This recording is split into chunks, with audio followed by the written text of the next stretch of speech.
Nurse, paki-inform na lang kay Doc Enrico. Salamat. Nurse, pwede ko bang malaman kung sino ako? Sir, tsaka kung anong ginagawa ko dito sa hospital, bakit ako sugat-sugat? I-explain ko sa'yo lahat. Balik ka lang po dun sa room mo at susunod ako dun. May kukunin lang ako, ha? Ikaw si Adrian Casiano at ang nickname mo is Ian. 25 years old ka na, tapos yung paborito mong kulay is white kasi sabi mo, it signifies purity. First girlfriend mo si Chris, tsaka 3 years na kayong in a relationship. Paborito mong ulam yung adobo kasi yun yung madalas lutuin ng mama mo. Teka, bakit alam na alam mo yung tungkol sa akin? Even a small details, alam mo. Kaibigan ba kita? Hindi. Kasi 3 months ka nang nandito at palagi ka kasi sa akin kinukwento ng mama mo. Kung ganun, nurse, tulungan mo ko maalala lahat ng yun. May album na iniwan dito yung pamilya mo. Ito, baka sakaling makatulong. Ito nasa picture, silang pamilya mo.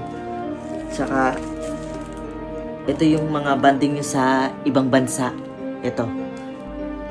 Tsaka, ito naman yung mapapangasawa mo. Ikakasal na ako? Bago ako maaksidente, siguro mahal na mahal ko si Chris, no? Parang siya yung tipo ng babae na gusto ko pakasalan. Kasi tingnan mo, parang ang saya-saya namin. Oh Marvin, anong balak mo ngayon? Buo na yung loob ko. Tatanggapin ko na yung opportunity sa Amerika. Matagal ko nang sinasabi sa'yo yan.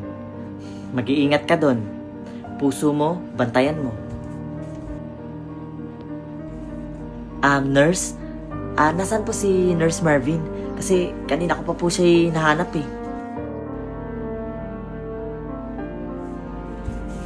Tulong! Yung asawa ko nabangga ng truck. Tulong po. Tulungan niyo kami. Ilagay niyo siya sa emergency room.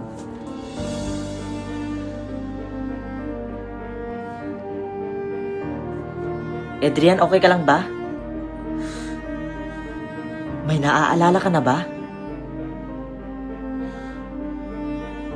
Alam mo, Marvin, kung illegal man na mahalin ka, handa akong makulong.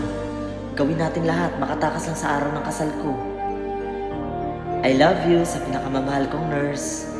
I love you to Adrian.